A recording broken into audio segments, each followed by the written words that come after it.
Hello friends, welcome to ఈ అమ్మ చేతి వంట. ఈరోజు మనం వీడియోలో అయితే ఎర్ర కారం చట్నీ ఎలా తయారు చేసుకోవాలైతే చూడబోతున్నామండి. ఈ కారం చట్నీ ఇడ్లీలోకి, దోశలోకి, చల్ల పునుగుల్లోకి అయితే చాలా అంటే చాలా టేస్టీగా ఉంటుంది. ఈ కారం చట్నీని మనం దోశల్లోకి దోశలపైకి వేసుకొని మీడియం సైజులో కాల్చుకొని ఒక సైడు తింటే చాలా సూపర్ టేస్టీగా ఉంటుంది. అలాంటి చట్నీని ఎలా ప్రిపేర్ చేసుకోవాలో ఈ వీడియోలో అయితే తెలుసుకోబోతున్నాం. మనం సింపుల్గా అయితే ఈ చట్నీని అయితే తయారు చేసుకోవచ్చు. నేను ఇక్కడైతే 5 టమోటాలు తీసుకున్నాను.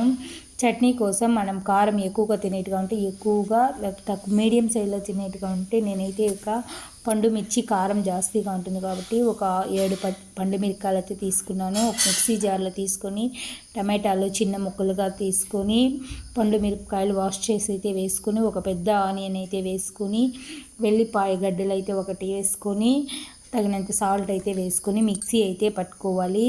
ఇందులోనైతే పసుపు వేసుకోవాలి. ఇప్పుడు మనం పోపుకి అయితే ఆయిల్ వేసుకొని, ఆవాలు వేసుకొని, మనం ఇందులో ఇంగువ వేస్తే ఆ టేస్టే వేరేగా ఉంటుందండి.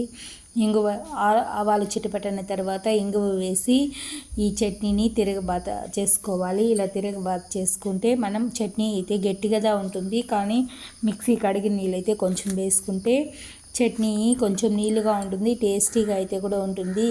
చాలా సూపర్గా టేస్టీ అయిన చట్నీ అయితే రెడీ అయిపోతుంది. ఈ చట్నీ మనం ఇడ్లీలోకి, దోశలోకి, కారం దోశలోకి అయితే చాలా అంటే చాలా సూపర్గా ఉంటుంది. ఈ వీడియో నచ్చిందంటే ఒక లైక్ చేసి సబ్స్క్రైబ్ చేసుకోండి.